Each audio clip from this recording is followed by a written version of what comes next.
নমস্কার বন্ধুরা, job update news চ্যানেলের পক্ষ থেকে তোমাদের সকলকে জানাই স্বাগত। তো বন্ধুরা, আজকে আমি কথা বলবো পঞ্চায়েত আর রুরাল ডেভেলপমেন্টের পক্ষ থেকে বের হওয়া সম্পূর্ণ একটি নতুন নোটিফিকেশন নিয়ে। যে নোটিফিকেশন তোমাদের বলে রেখে 23 জেলা থেকেই অ্যাপ্লিকেশন করার সুযোগ রয়েছে।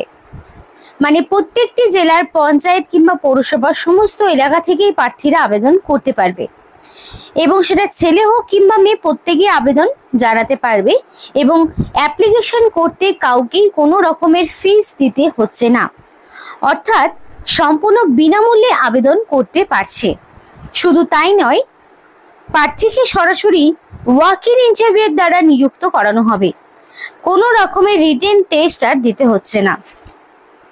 খুবই ভালো সুযোগ রয়েছে প্রত্যেকেরই জন্য এবং এখানে কিভাবে অ্যাপ্লিকেশন করবে সেই বিষয়েও স্টেপ বাই স্টেপ তোমাদেরকে এই ভিডিওর মাধ্যমে শেয়ার করে জানিয়ে দেব।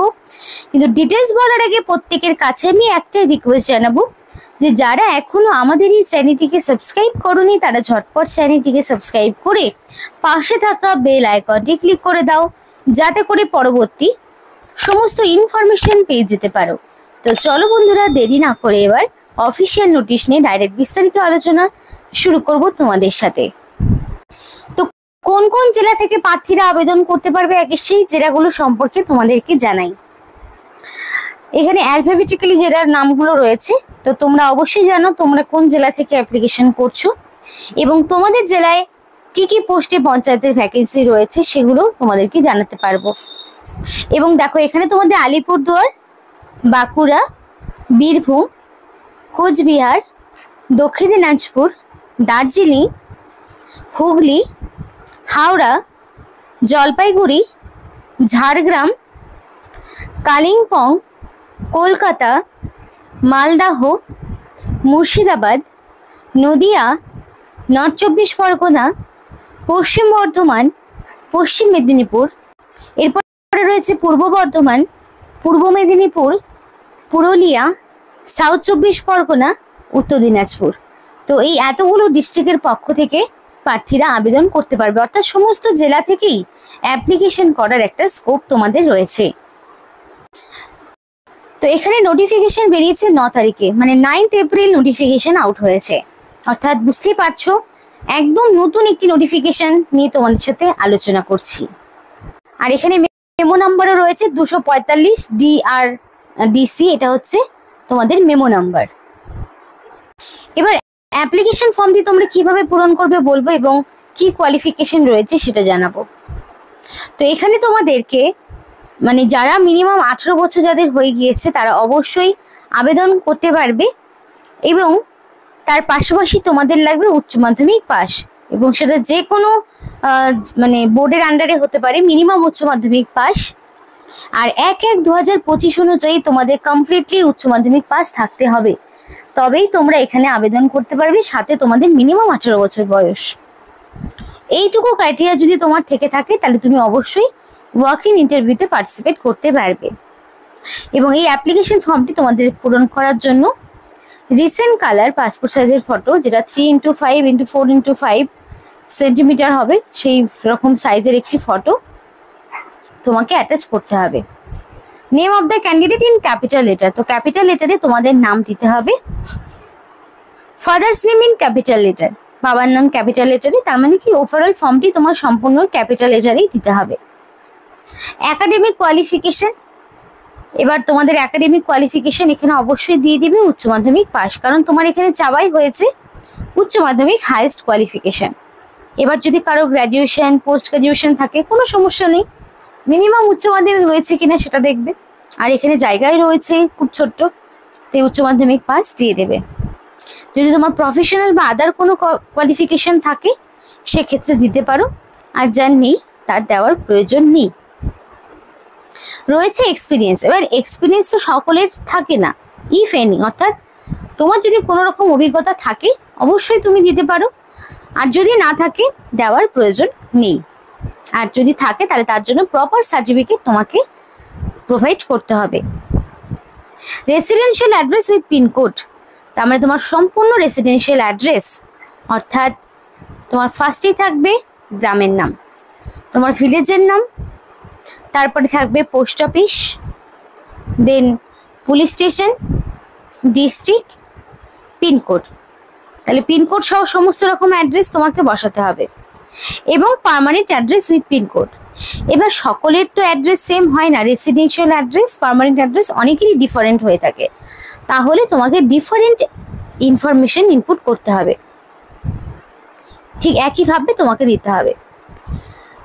যেরকমভাবে তোমার ভিলেজের নাম, post office, police station, district, pin code, state, এভাবেই দিতে হবে।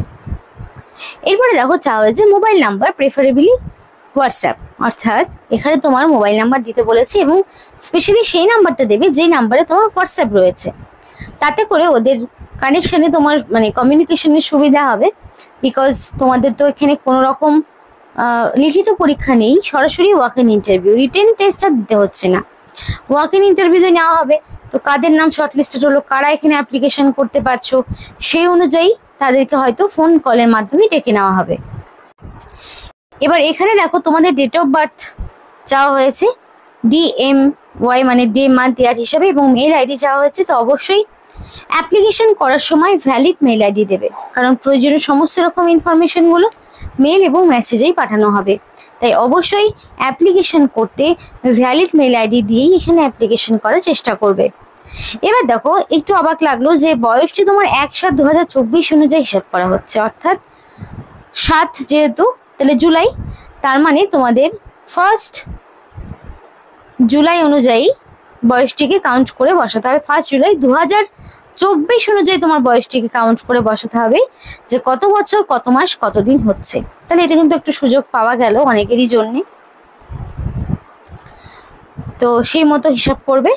তারপরে দেখো এখানে তোমাদের সিগনেচার দিতে হবে, সিগনেচার অফ দ্য ক্যান্ডিডেটের জায়গায় তোমার ফুল সিগনেচার থাকবে, কেউ কিন্তু ক্যাপিটালে করবে না, রানিং হ্যান্ডরাইটিংয়ে যেরকম সিগনেচার করে সেই রকম সিগনেচার তোমাকে করতে হবে।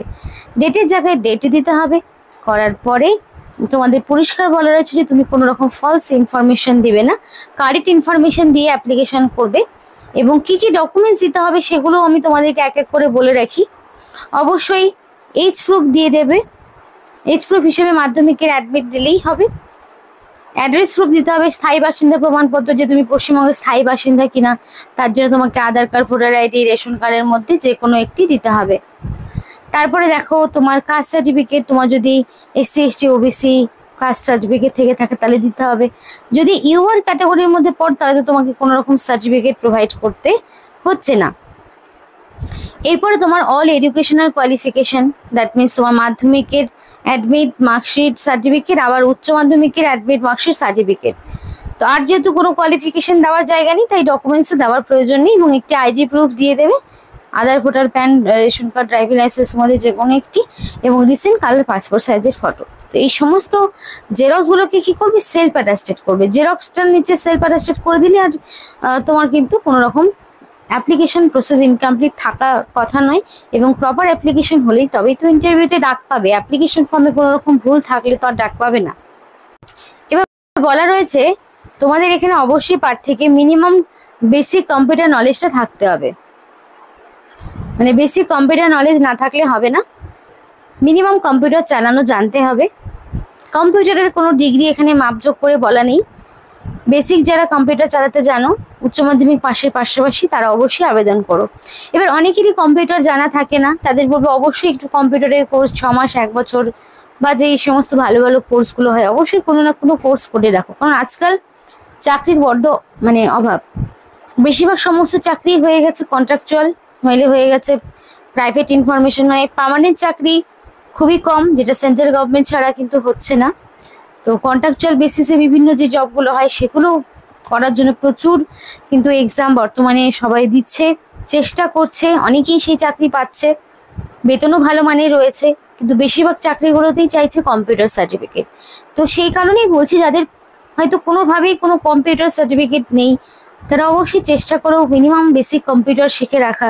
এগুলোর জন্য তোমরা বিভিন্ন রকম অফিসিয়াল যে ওয়ার্কারগুলো হয়, বিভিন্ন DA অফিস, BDO অফিস, পৌরসভা, পঞ্চায়েত, সেগুলোর ক্ষেত্রে কিন্তু তোমরা আবেদন করতে পারবে, এবং বেশিরভাগ সেগুলোই হয় উচ্চ মাধ্যমিক পাশের মানে কোয়ালিফিকেশন বা মাধ্যমিক বা উচ্চ মাধ্যমিক, বেশিরভাগই উচ্চ মাধ্যমিক এবং বেসিক কম্পিউটার জানা থাকলে প্রচুর পোস্টে এরকম ভ্যাকেন্সি থাকে যেগুলোতে অ্যাপ্লাই করা যায়, সেই কারণেই বলা হচ্ছে। তো আজকে একটু এক্সট্রা কিছু বললাম ইনফরমেশন, মনে হলো তোমাদের সাথে একটু শেয়ার করা উচিত। তো এখানে যে ইন্টারভিউটা, সেই ইন্টারভিউর দিন সরাসরি অ্যাপ্লিকেশন ফর্মটা ফিল আপ করে নিয়ে যেতে হবে। সেটা হচ্ছে 23 তারিখ, 23/4/2025, অর্থাৎ 23rd এপ্রিল এখানে ইন্টারভিউ হচ্ছে। এবং এই ইন্টারভিউর দিন সরাসরি অ্যাপ্লিকেশন ফর্মটি নিয়ে যাবে। আগে থেকে অ্যাপ্লিকেশন ফর্ম সাবমিট করতে হচ্ছে না, মানে কোনো ঝামেলা নেই, তোমাদের কোনো রকম লিখিত পরীক্ষাও নেই। তো এটা কিন্তু একটা দারুণ স্কোপ প্রত্যেকের জন্য। 23rd এপ্রিল অবশ্যই ডাইরেক্ট ইন্টারভিউ দিয়েই নিযুক্ত হতে পারছো, এবং সেটা বুধবার পড়েছে, অলরেডি সময়ও বলা রয়েছে। এবং এখানে তোমাদের BRP Anandadhara district office Purulia ডিস্ট্রিক্টের পক্ষ থেকে নিয়োগ করা হচ্ছে বিআরপি পোস্টে। এবং এক্স্যাক্টলি সকাল 11টার সময় ইন্টারভিউ রয়েছে, সেদিন তোমার ফর্মটি ফিল আপ করে অবশ্যই নিয়ে যাবে। সকাল 11টার আগেই চেষ্টা করবে পৌঁছে যাওয়ার সেখানে।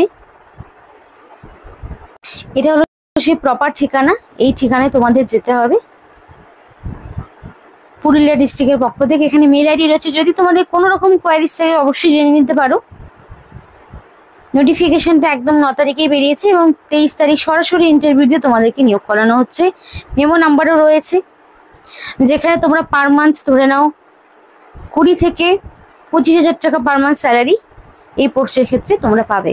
কন্ট্রাকচুয়াল বেসিসে সম্পূর্ণ নিয়োগ হচ্ছে, কিন্তু লাইকলি টু বি পার্মানেন্ট, এগুলো তোমাদের কিন্তু বের করে দিতে পারবে না। তো এই ছিল আজকে সম্পূর্ণ নোটিফিকেশন।